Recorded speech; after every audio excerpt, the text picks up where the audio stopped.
living for the thrill, aiming for the top, gotta make the kill. Street smart, no room for the weak. Cross us once, you'll feel the heat. Taking what we want, we don't ask for permission. Running with the wolves, a dangerous coalition. Living on the edge, no time for hesitation. Heal shit podcast, where the bad boys reign, never following the norm, always causing pain. But in this city, ain't nobody in the right. We're the kings of the night, here to stay.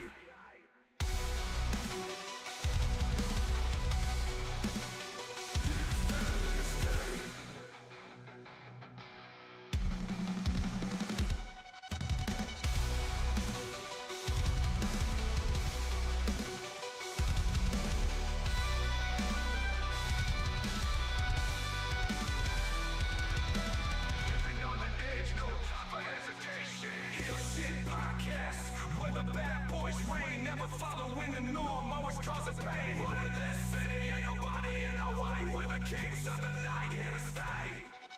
Heal shit podcast, where the bad boys reign, never following the norm, always causing pain. But in this city, ain't nobody in the way. We're the kings of the night, here to stay. We're the kings of the night, here to stay. We're the kings of the night, here to stay.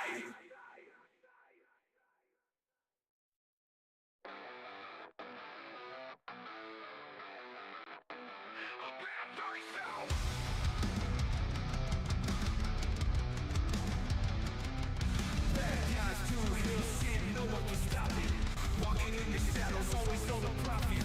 Fast cars, big dreams, living on the edge. Haters talking trash, but we ain't even faced. Just rebels with the cars, breaking all the rules. Bosses in the game, always playing it cool. Living fast, we ain't slowing down.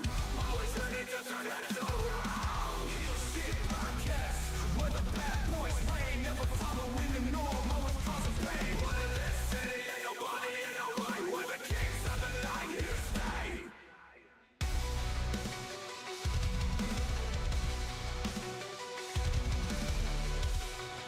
Viewer discretion time. Viewer discretion is advised.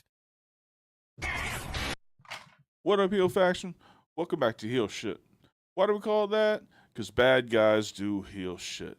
I'm Dark Cordz, that's Draven Grimes, and with us for a special show is Edgar from the Snug Wrestling Podcast and Mr. Blood. How's everybody doing? Yo, we're doing good. Glad to be Doing here, awesome, like doing always. awesome. All right, Glad well, to we're be here. talking the pros and cons of two-night pay-per-views. Yep. So I think we have a list of them that you objectively found, and we can talk about those and other things that we just come up with off the top of our head, and we'll get into it right after this. Cool. Living fast, we ain't slowing down. Always ready to turn heads around. Heal shit podcast, where the bad boys reign, never following the norm, always causing pain. All right, we are back. So, first of all, what do we all think of two-night pay-per-views? I personally, I think it's awesome. I think it's a great idea. I have a problem with. I didn't have a problem with WrestleMania when that started, when I was doing it, but like even SummerSlam, I thought suffered because it was a two-night pay-per-view. I think you can't focus enough on making either one of the days as good as it should be or as it could be. I think it just brings the overall quality of the matches down. What's up, Johnny? Good to see you. Oh, Johnny, two plates.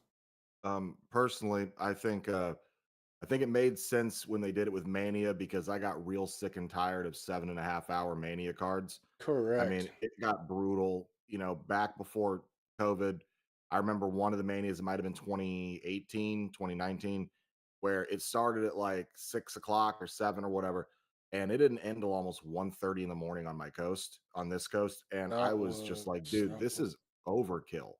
Yeah. So when they started doing it for 2 nights. I was like, okay, great. That means every match gets time. That's Mhm. great. It's Mania, biggest show of the year. Every match should get time.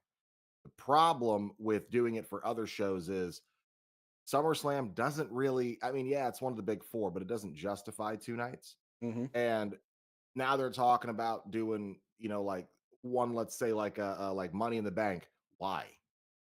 Why? Yeah.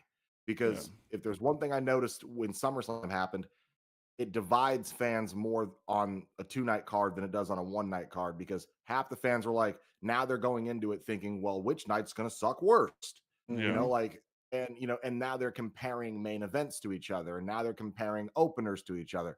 And I think that's negatively impacting the wrestlers, because now they feel like it's a death by comparison. Well, I have to be better than night one's opener.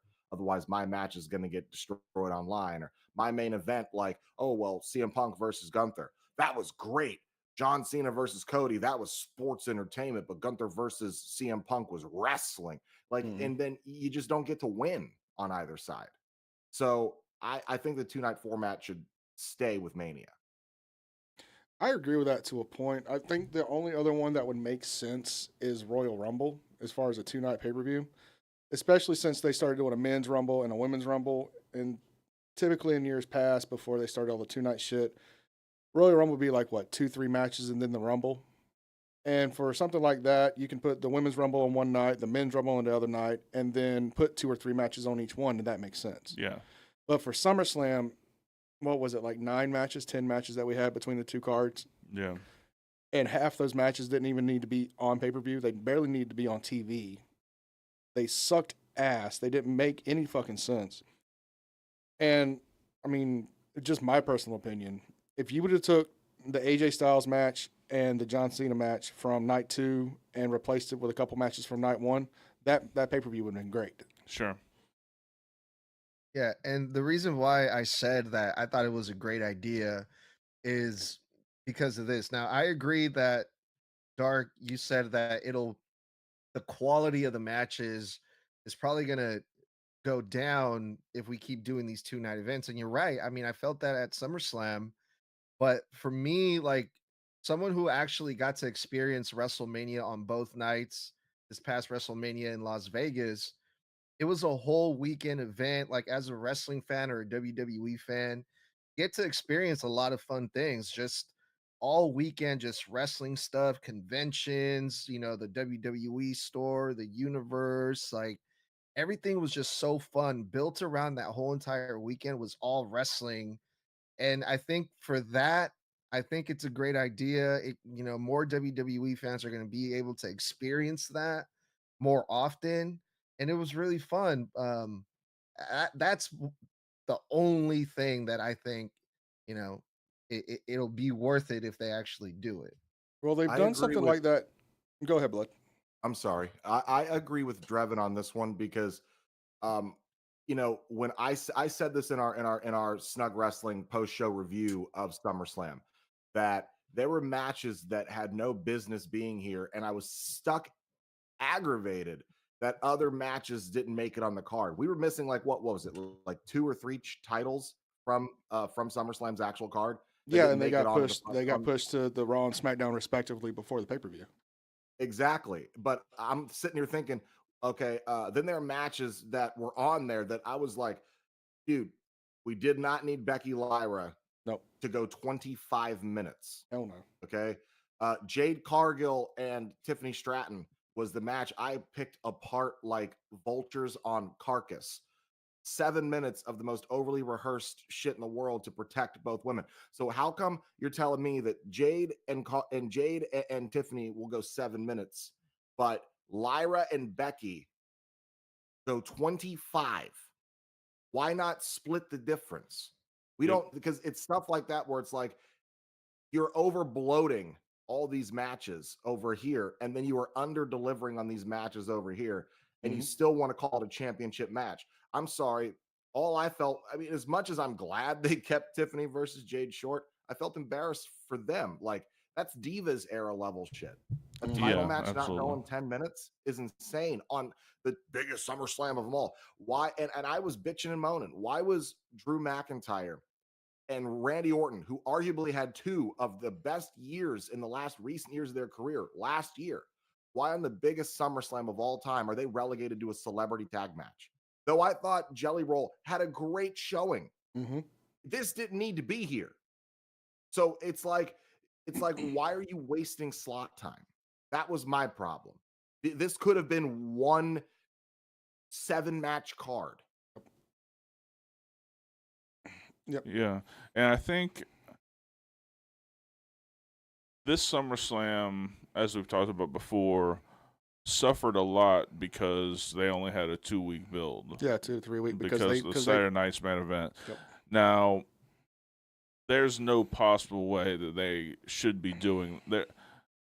They probably will because they're going to sell tickets.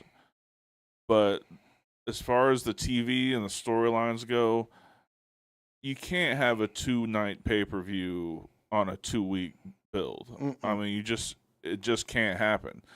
And to for them to, I agree with you 100% that the Royal Rumble could easily be a 2-night pay-per-view. Yeah. But Money in the Bank, even SummerSlam, it only makes sense. WrestleMania makes sense because it's historically not only a huge weekend for WWE, but it's a huge weekend for wrestling. Yes. The entire surrounding economy is wrestling that weekend. Every indie within 500 miles has shows there. It is a huge deal. Yes. So you're right. They got the convention. They got the experience. That makes perfect sense to me. But anything other than the Rumble just does not make sense to me. No. I mean, you could probably make a case, a very, very loose case on Survivor Series because of how they brought in War Games. But even then, that's 2 3-hour shows. Same thing for the Rumble. All you need is 3 hours for each one. You put a couple matches before the Survivor Series War Games match. Have the War Games match because that's going to run 45 to an hour easy. Yeah. And that makes sense. But even then, I'm okay with Survivor Series staying one night, just have the 2 Survivor Series matches and then 2 filler matches. Yeah. It gives each of the main matches time to breathe. It gives the appropriate people with the appropriate storylines in that particular time for it to breathe. Going back to what Edgar was saying, you stated that you experiencing 2-night WrestleManias and stuff like that. So they did that before COVID, if you remember correctly. Blood, I'm sure you do. You're about as big a fan as I am. Remember when Saturday night we had NXT takeovers when they actually meant something on the Big Four? And then we went into the pay-per-view the following day, and they built off one another. They've done it before. It's proven tried and true. What it feels like to me is they're just trying to stuff that much more into that weekend just to try to get that extra dollar. Especially since the TKO merger and all that stuff, everything seems to be finance-based. Right. Otherwise, why in the hell do we have agree. a Hall of Fame, NXT, 2 nights of WrestleMania, a Monday Night Raw, and the SmackDown prior to the Hall of Fame within a 4-day time chain? Right. I completely agree with you on the sheer basis that this is all profit based. Since especially, it's always been profit based. It's a money making business. But ever since Triple H, but TKO took over, they have increasingly just, it feels like almost not even year on year, like quarter on quarter, have made this business solely predicated on money, more and more and more, from the price gouging of the tickets, the Disney, freaking ESPN, and WWE merger that's now $30 to watch PLEs. Then you're talking about, now we've got the WWE access.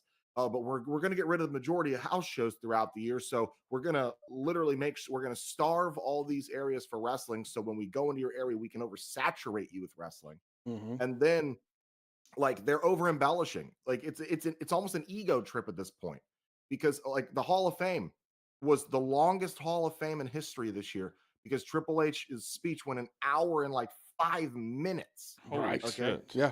It's an ego stroke. Okay.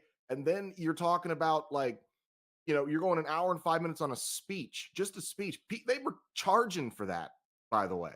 Mhm. And it's like, dude, why? Like Edgar and his wife went to the 2-night WrestleMania. They paid like what was like almost $4,000 for just 2 people. Okay, Yeah. that's like 3 months rent. Okay, then you're talking, hey, by the way, we're gonna go over to Paris, and they're talking about going over all these other international communities. We're doing record price. Well, it's easy to do record freaking gates when every ticket's $800, even Correct. for nosebleeds. And I know that TKO is in debt specifically because of UFC. So it's robbing Peter to pay Paul. You're robbing the WWE fans. You are stealing the WWE fans' money as much as possible because there are more WWE fans than there are UFC fans. Here, let's just be real here. WWE professional wrestling goes back 150 years. Yep. And WWE's been around longer than combat sports have in the mainstream media. So the WWE's audience is global. You're going, well, WWE makes a frick ton of money. Let's take all that money and let's fill in all the debt blanks over here. So it's like you're almost forcing WWE to look greedy so you can cover the other half of your business, is what it feels like to me. Yeah. Yeah, I mean, I've said it for a long time, like the live shows, if you're going to a live wrestling show, you're going to go WWE most likely because the live show is a spectacle. It's not just a wrestling show. It's complete entertainment throughout, but it's not and I guess as we're talking about it, it's obvious that they've already got their guaranteed money from the PLEs. Yep. So I guess like with Saturday night's main event being 2 weeks before, and they're probably gonna do that shit again for Survivor Series. Oh god damn it. It's just another big card live show for them to sell tickets to. Like that, they don't give a shit about the quality of the PLE anymore because they've already been paid for that. Well, hell, they barely give a damn about the quality of Monday Night Raw at this point, it seems. Yeah. I mean, just strictly from a story writing base, since the Netflix merger, Raw's been shit. At least in my opinion. Steady decline. Yeah. Where to the point, I'm actually enjoying AEW. And for me to say that is that's something drastic. Look at Blood over there just fucking laughing his ass off. But I'm being serious. Like, it's to the point that Monday Night Raw is such a chore to watch and review for the Booker's table that I'm actually sitting there and actually enjoying watching fucking All Elite compared to this garbage over on Monday Night Raw. Now, obviously, there's exceptions on stories. The Seth Rollins shit, the CM Punk stuff. Gunther, even a little bit with the Naomi thing, watching you struggle with that. I love watching that.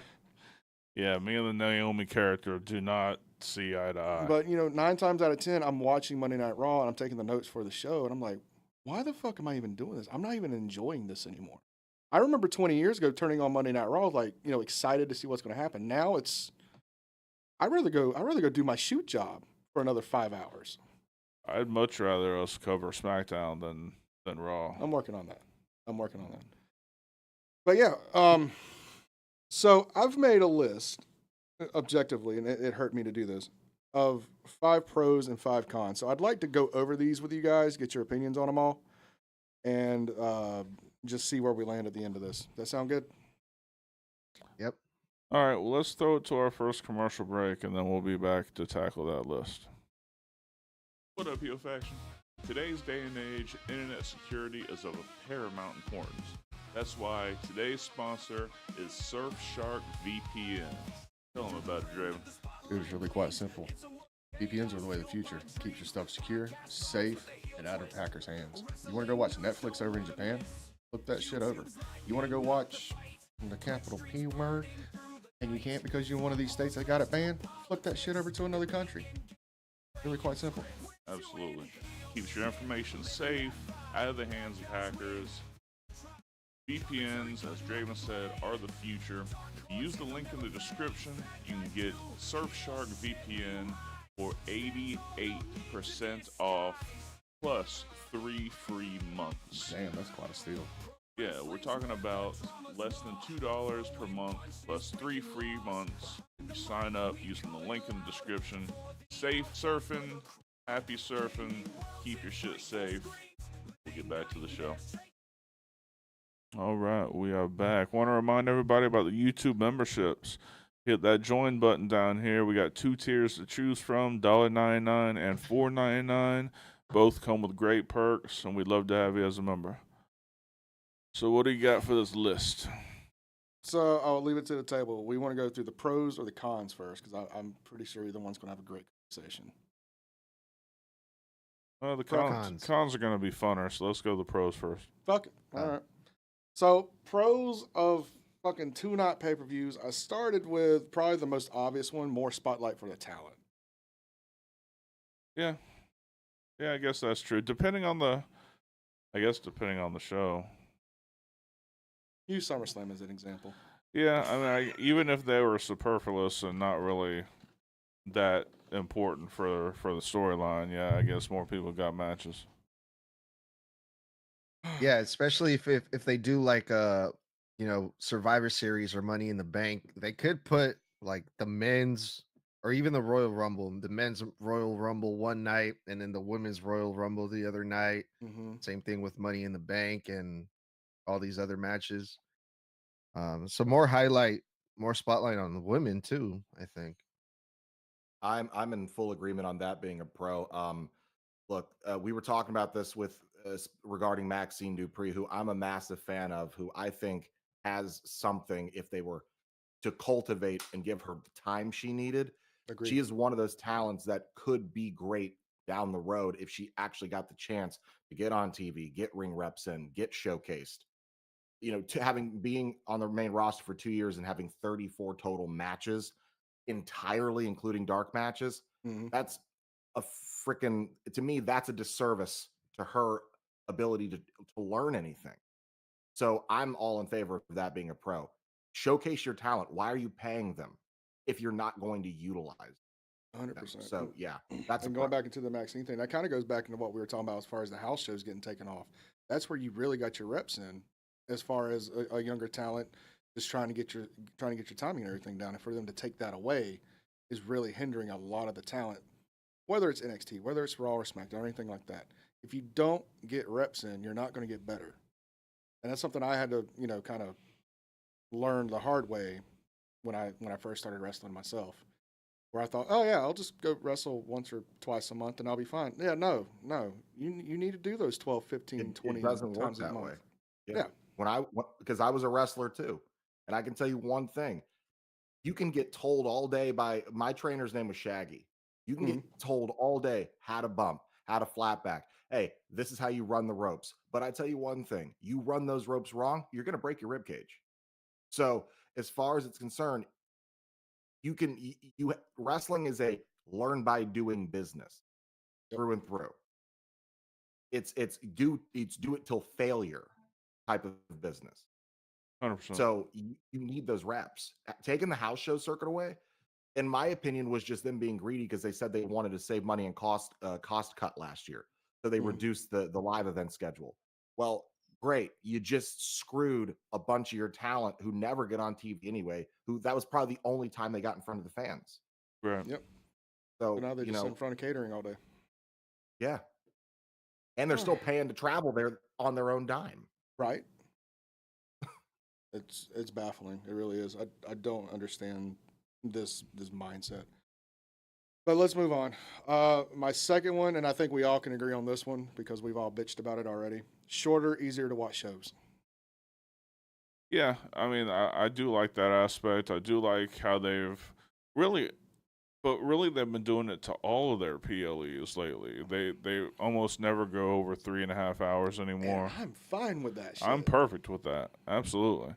But like I said, they've been doing it regardless of the number of nights the show is. Yeah, but remember when we had to sit there through 6, 7, 8 hours? Oh, I remember. Not including pre-show shit. Oh yeah.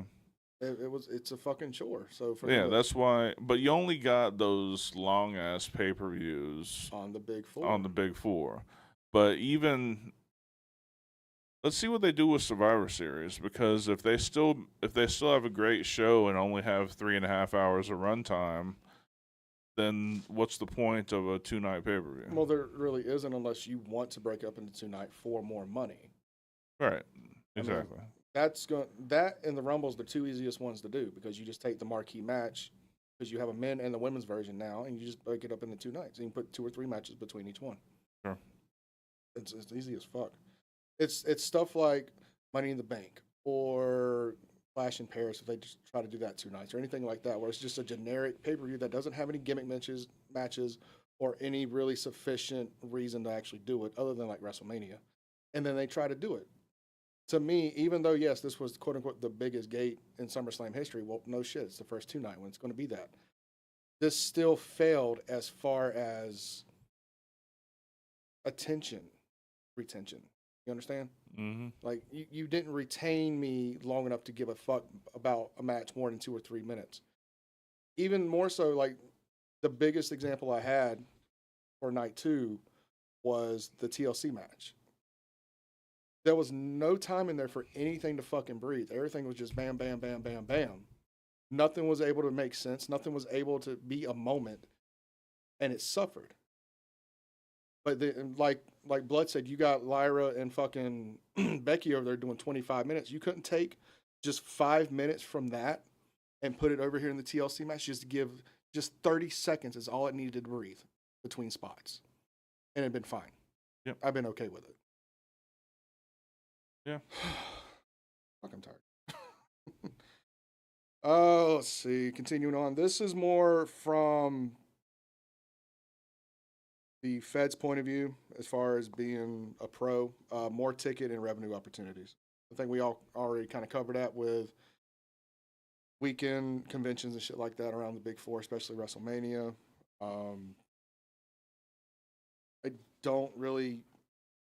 I don't really care as far as this one's concerned, because at the end of the day, I remember going to WrestleMania 24 when it was in Orlando, paid $150, and I was maybe 100 feet away from the fucking ring compared to Eggert. How much did you pay for your seats this past year? For just WrestleMania? For one night. Oh, well, it was $1,500 each for both nights. So for one night, it would have been like what? What's $750. half of 1,500? $750. 7. Yeah. So yeah, but So- even with inflation, that's fucking ridiculous. Because I was still on the fucking floor for $150 fucking dollars. Hell, I went to WrestleMania over here in Orlando in 2008. I watched that was Shawn 24. Michaels retire Ric Flair the first time. We were 5 rows back from the barricade, and we got to take the freaking WrestleMania steel chair, the promoed steel chair. All those chairs we got to take with us. That was only $400 a ticket. Well, Holy to be shit. fair, it was the I got the priority pass. So for that price, I didn't just get the seats. If I just got the seats for that price, I could have been like on the floor if I wanted to. But I decided to get all the extra shit that I probably should have just got the closer seats. But But you still, also though, went to even SmackDown with that inflation, night dude, too. that's still ridiculous. Like he's 5th row for $400. I'm within 100 feet of the ring for $150. You paid $750 for basically cheap sheets. It's the greed, man, and it kind of goes back to like we were talking. Like what was the previous question? That was about the shows need to be shorter. Shorter, easier shows. I feel like the shorter, easier shows goes hand in hand with the cost. Your fans need to be paying for something that is worth it for their investment and engagement for the duration of the time that they are there. If you are going to charge someone fucking $1,500 for a weekend for just one person, bro, you better be giving me the bells, the whistles, the this, the that. WrestleMania gives you that. Yep. God But forbid again- what they're charging for SummerSlam, and half the matches are bullshit. And I mean, that's why I like how they've been taking away the backstage for, like, there's not a lot of backstage segments at PLEs anymore. Yes. But when you watch a Monday Night Raw, God, I feel bad for the people in the seats because I have ad free on Netflix. But So again, I'm seeing 20 interviews and backstage segments, and I'm getting 4 matches, 5 matches. But again, Mr. Blood, I go back to what I said earlier. This isn't world wrestling or like this is entertainment, right? So Mhm. like you're paying for like the entire experience, not just the wrestling. Like if it was just that, if it was just the wrestling, then that would be different. But they're charging for the overall experience, and overall, no matter I did spend a lot of money, but I still felt like it was worth it. I still felt like, hey, I can't wait to do this again. So, like in a sense, like the people that are paying for these do feel like they're getting their money's worth at the end of the day Well, that's the because it thing. was For so fun. WrestleMania, I'm more okay with it being WrestleMania because Mhm. WrestleMania is the spectacle of professional wrestling. Correct. It's literally the be all, the granddaddy of them all. It is that. But when it comes down to like, we're talking a Monday Night Raw costing $400, $500 a seat. You bring a Mhm. family of 4. Congratulations. That's your savings for the next 6 months. Mhm. Oh yeah, no, You know, I'm not paying that you for know, Raw. No. and for Raw, again, I have ad free. I'm seeing every Jackie Redmond, Kathy Kelly, and freaking Byron Saxton interview under the sun during your ad breaks. I'm seeing all the backstage stuff. I'm seeing everything you don't want to see. Like the people in the arena are just watching them wrestle. I also I have have a to counter sit to here and that, listen to Blood. people talk. So the last TV taping that I went to was SmackDown. I think it was last year, something like that. They had dark matches. They had great dark matches. So you don't see everything that they do on TV. At the end True. of that night, I also felt like, okay, this was cool. This was worth it. This was fun. I forgot it was like Drew McIntyre versus Jay Uso or something crazy like that. So they give them more matches than what we actually see, to be fair. But I would say I But do still, not $500 want to be is fucking paying. crazy. Exactly. I don't. Yeah. I would be aggravated if it because we can see from home. Would y'all want to pay the same ticket price for SmackDown as you would for Raw Mhm. if you were live? Because if Raw has been shit since it went to Netflix, SmackDown is the fucking pits. And I would be angry at myself for paying $400 a seat to go see SmackDown right now as it is. Hmm. Well, I mean, there will be that line of diminishing returns. Like, there will be a point where the price hits where their attendance will start going down. The problem is they're going to keep pushing until they hit that line and then they'll back off a little bit. Like, obviously, they're selling out to every place that they go. So they haven't hit that point where it's too expensive for an arena to get filled up. So it'll be an interesting, I guess, an interesting study to see what that price point is, where their attendance starts to drop. Well, I can tell you right now, it's above my fucking pay grade to go to a WWE show. No, I understand that, but they're still selling out every ticket. Yeah, but And I'm also, I'm like right there in like the mid of like the blue collar hardworking guys. A lot of people you see on there now are like the upper class, the ones that are either really good on the 6-figure salary or they saved up their entire life savings to go do this, like Blood would say. Green shirt guy. There's no longer like the common man in the crowd unless it's way up in the fucking nosebleed sections and they got like the last minute on a fucking Ticketmaster deal. too, what's really fucking me up, and I'm sure I'm not the only one, is resellers. Like Oh, more than half of the time, when I'm buying WWE tickets, I'm buying like double or triple the price. Right? scalpers, bro. They're Yeah. horrible.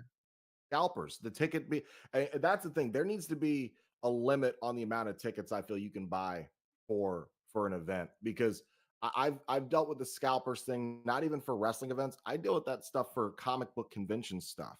Where like for San Diego Comic Con next year, if I don't buy Oh, we lost them both. It happens once a show. It It always happens happens. once a show. All right, there's one of you, and but there's two of you.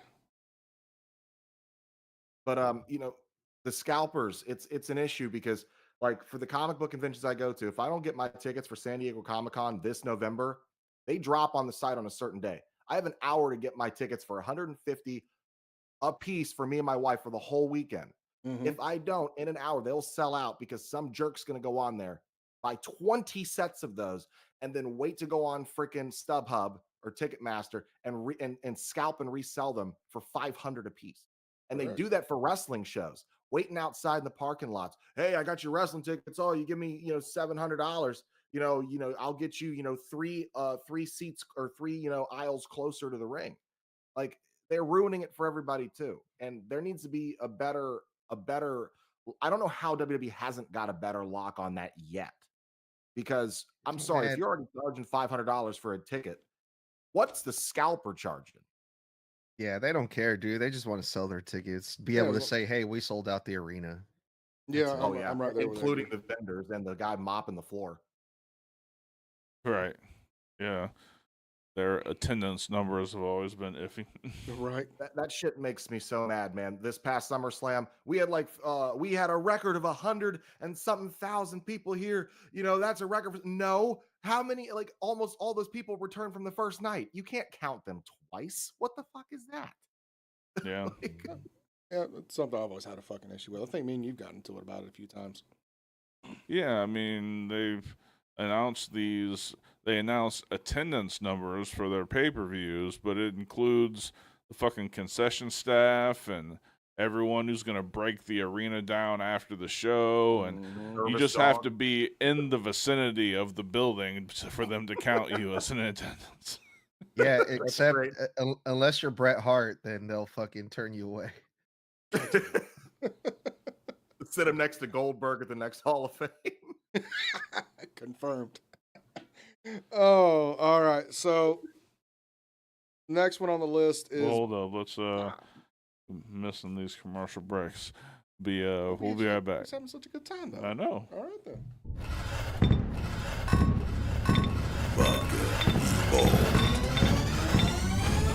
Castell. Indulge in the revolution. All right. Want to remind everybody about those YouTube memberships. Just hit that join button down there. We got 2 tiers to choose from. They both got great perks. So we'd love to have you as a member. Let's see. We got some comments here. Rocket, we appreciate it. He loves seeing other dudes his age loving WWE. Love is a strong word right now. It says, yes, it's expensive as heck to go. I wanted to go to Raw show in Houston, but it was $300 for nosebleeds. No, sir.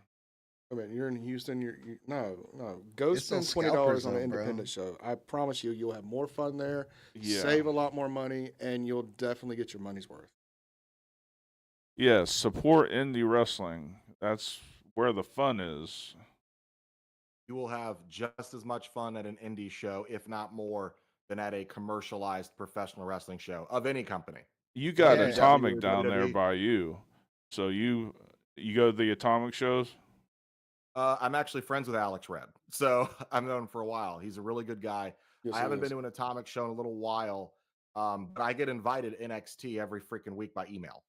So I'm actually friends with. I get that invite because I think because of our content, they started emailing me almost a year ago, and like every Tuesday, hey, get on the list to get in. But one of their camera guys, Antonio Givens, he actually was. I saw him on the WWE Unreal documentary. I met him at MegaCon 10 years ago. He's now a photographer for WWE, and he was hugging Jade Cargill when she came back. So like I've talked to him before. But as far as concerned, indie wrestling is got more heart in it than commercialized wrestling, period. If you're listening to the sound of my voice, you're welcome. But on top of that, you need to go to an indie show. If you've never been to an indie show and only big shows, you need to experience the difference.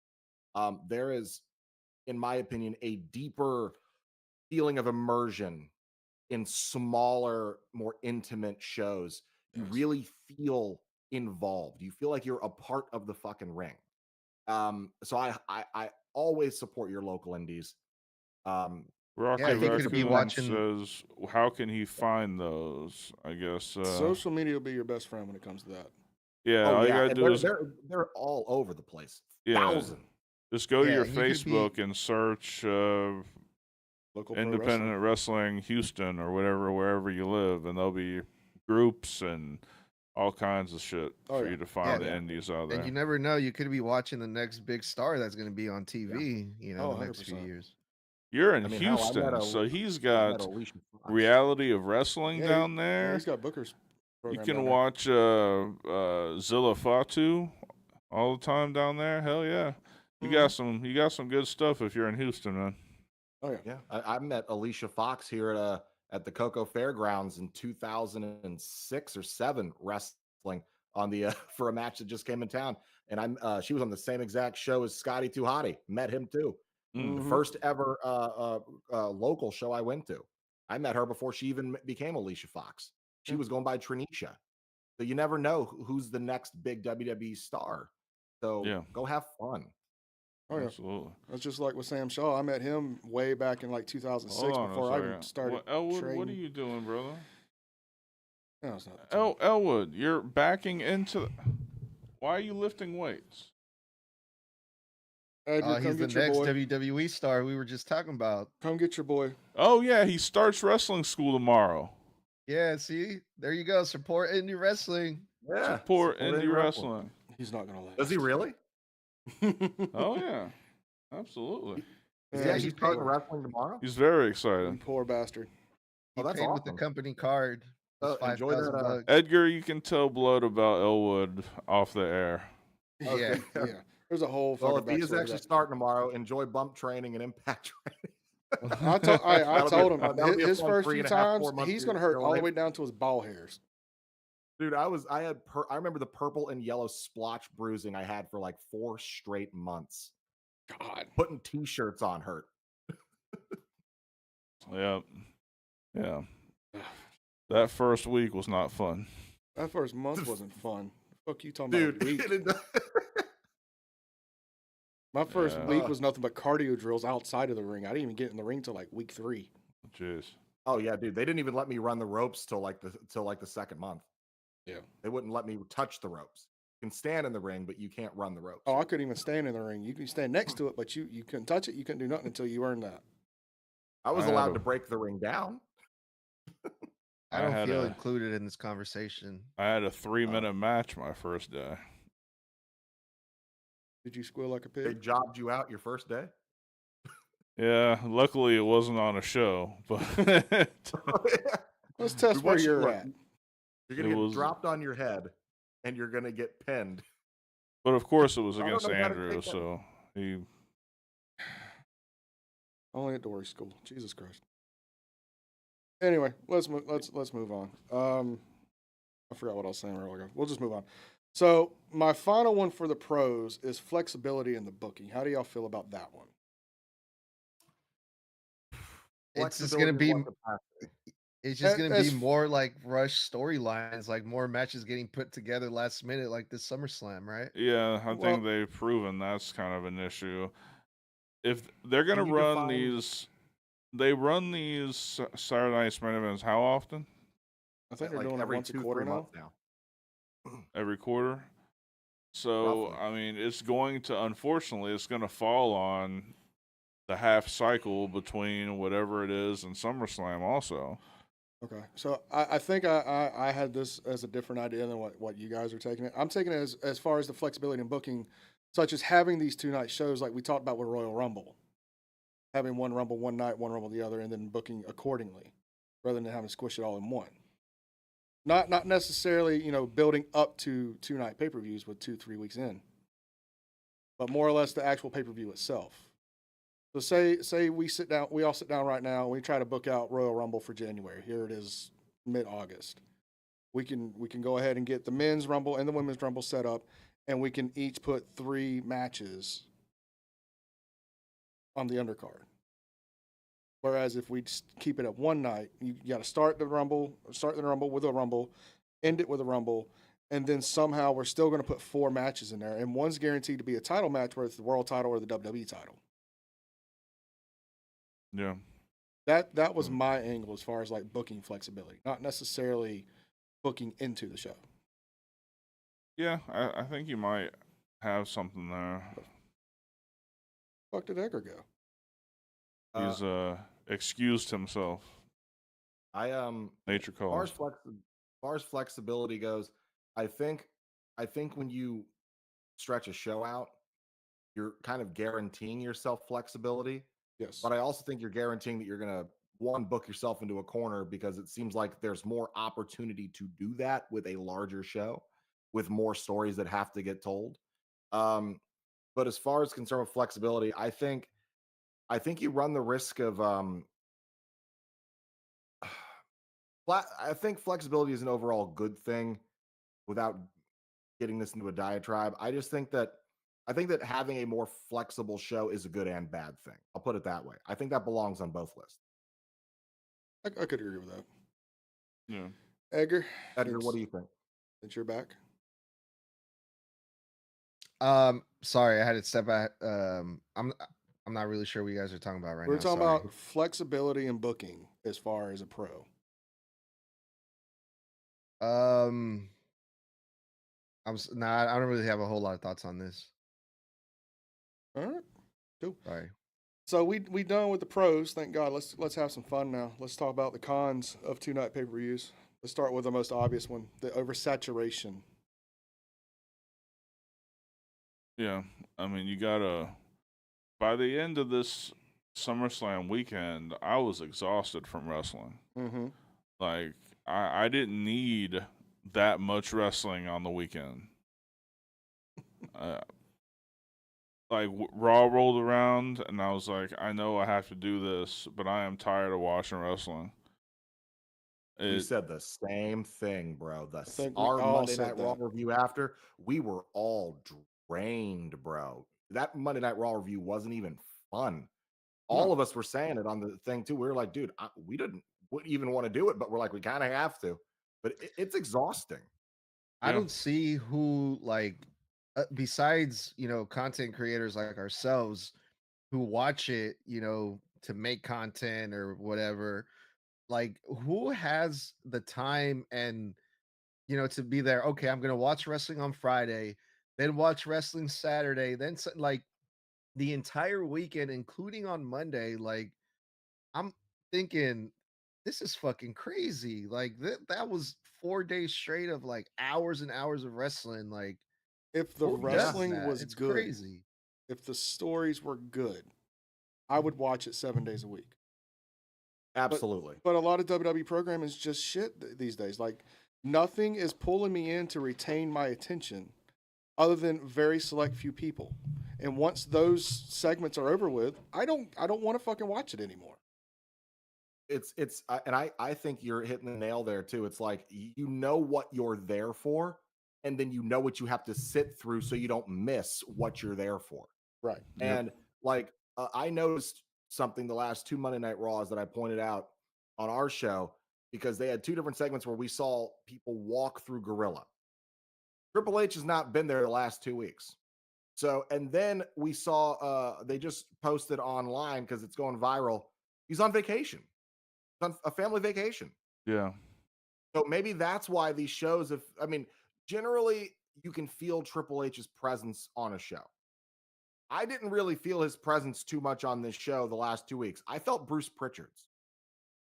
He's right. Yeah. Yeah, you're right. So like, because it's one of those things where I'm thinking, this show is missing something.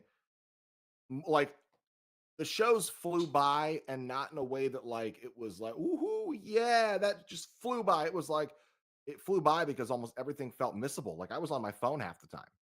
Like, so, I think the oversaturation is a massive problem. You can't go from, what is it? Wednesday night, I think is NXT. Then for those who maybe watch freaking AEW, so that's Thursday. Then you got 2 hours of SmackDown on Friday. Then you were having a 3.5 hour, 4 hour show on Saturday. Then the same equal amount of time of show on Sunday. Now we're sitting down for 2.5 hour to 2 hour, 45-minute Raw on Monday. And then it's like, oh my God. And we did content every day for 4 days. Show reviews, content, upload schedule. I mean, Edgar couldn't even leave his freaking office. Yeah. So it's one of those things where they have got to learn that sometimes less is more. Oh, fuck. Like, Yeah, they also please. want to. Yeah. They also want to do a bunch of counter programming too. If they do Oh, 4 days yeah. straight of entire WWE program, that's going to bleed into Collision and AEW's pay-per-views on the weekends, and that's what Yeah. they want to do. The entire reason we're not getting Brock Lesnar versus John Cena at Clash in Paris so we can get that bullshit match out of the fucking way is because they want to have it on September 20th to counter program AEW. That report came Yeah. out. So And- we have to sit through a stupid tag match instead of getting Brock versus fucking Cena that was already set up at this point almost 2 weeks ago. Now we're gonna have to wait till a whole month after that. I think counter programming is just as detrimental to the company trying to counter program as it is for the company Yeah. that they're trying to put under. Mhm. I mean, Oh, but they're not competition. They're Dark. yeah, right. They're talking about trying to put TNA on Wednesdays to counteract Dynamite, and I'm like,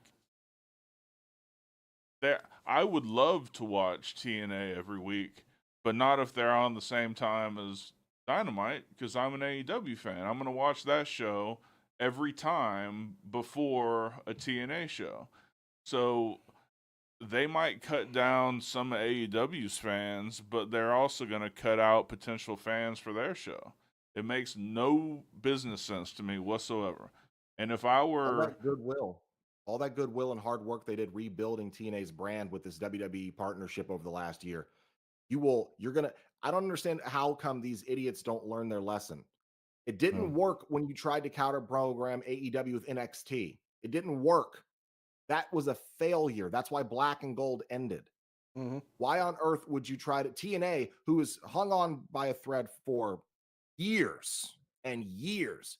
You honestly think they now, after only a year of being rebuilt, stand a chance against AEW head to no, head? because they're talking They're going about to kill them again. you're talking about the TNA deal right now. They're talking about in the neighborhood of maybe $10 million a year. You're not going against $100+ million a year budget to AEW with that. No. I mean, it's TNA at one point tried to go head to head with Monday Night Raw. That lasted like 3 weeks, and they went straight back to their normal night slot. right. Sure did. I remember that one vividly. Yeah, no. Yeah, they also oversaturate the market in where they're at. Like again, going back to Mania in Vegas, Friday Night SmackDown was in Vegas. Then the 2 night of WrestleMania was in Vegas, and then that following Monday Night Raw was in Vegas. So they're doing like, and I think they even had an NXT show there that weekend too. Yep. So that could be an issue too. Yeah, and that kind of goes into my next one, and I'm not going to say it's just across 2 nights. I'm going to say it's across that whole weekend. Let's just use WrestleMania as an example.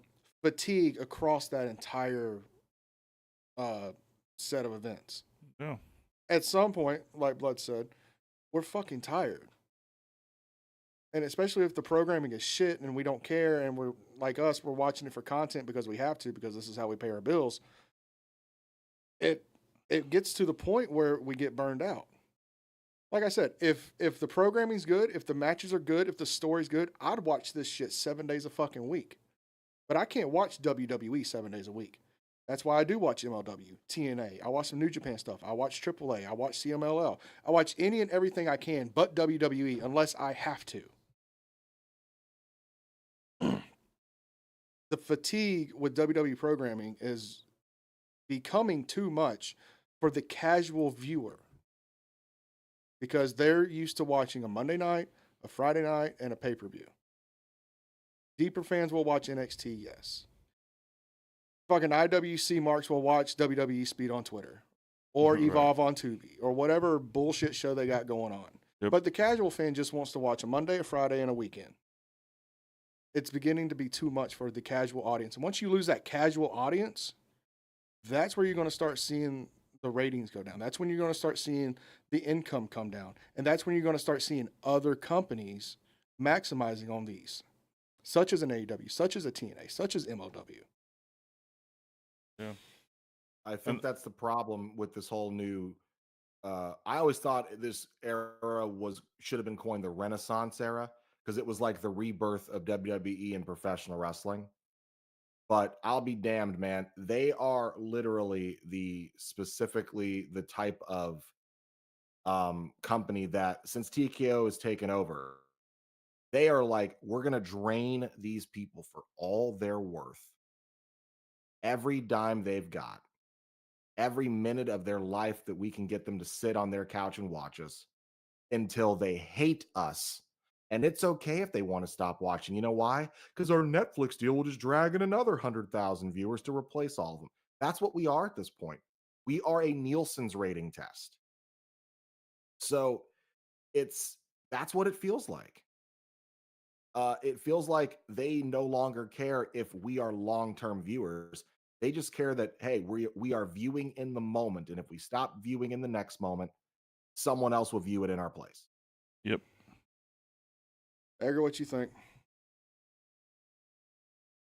Yeah, man, it's especially if they're gonna give us matches like fucking Becky Lynch and Lyra, which I hate to hate on Lyra because she's young and upcoming, but that match felt forever. Like, I'm just like, Jesus Christ, when is this gonna end?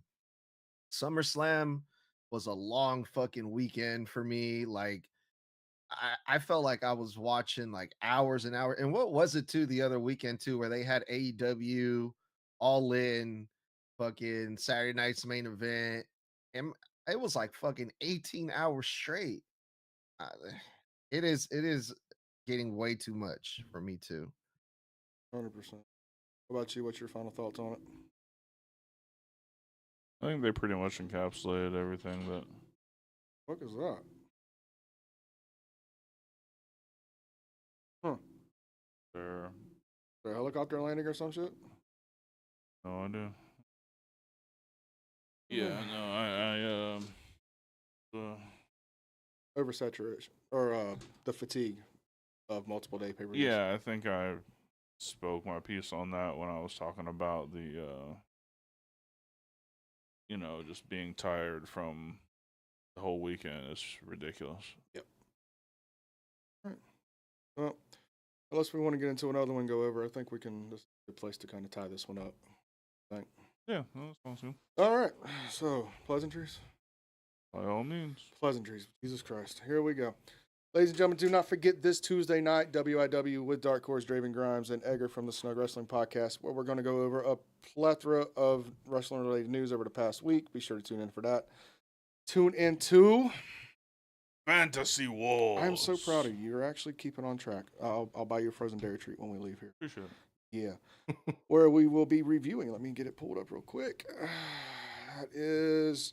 Oh, what if Triple H ran WWE Creative in the 2000s? Speculate on how early control by Triple H with his Shape the Ruthless Aggression era. I got some ideas on that. Just follow me, cook with me, and we're going to have a great time with that one. All right. As well as HSP every Sunday at 12 noon, 11 Central, Johnny fucking Hughes. Where we cover everything wrestling. We don't have really a topic yet. We will put that out later this week on all the socials. Speaking of the socials, find us on all the socials at Heel Shit Wrestling Podcast, all that good stuff. As well as Mr. Blood, thank you for joining us today. We appreciate your time. We appreciate your knowledge. And we appreciate the entertainment that you brought to us today. Thank you. Go ahead and plug how they can find you. Absolutely.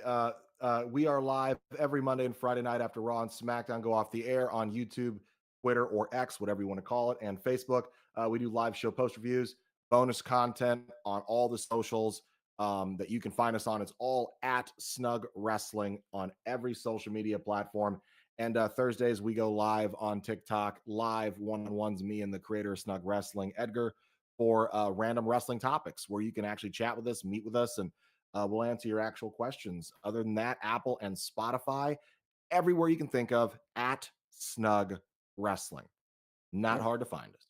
Yep, and he's already plugged Snug Wrestling, so I ain't got to do that. Thank fucking Christ. And last but not least, do not forget the merch. It's fucking beautiful. As always, you can find the HSP merchandise, the TFK merchandise, Dark Cordz, Draven Grimes, Ripper Weeze. My personal favorite, the Fuck Logan Paul shirt, and the uncensored and the censored for snowflakes out there. Don't worry, Edgar's getting one very soon.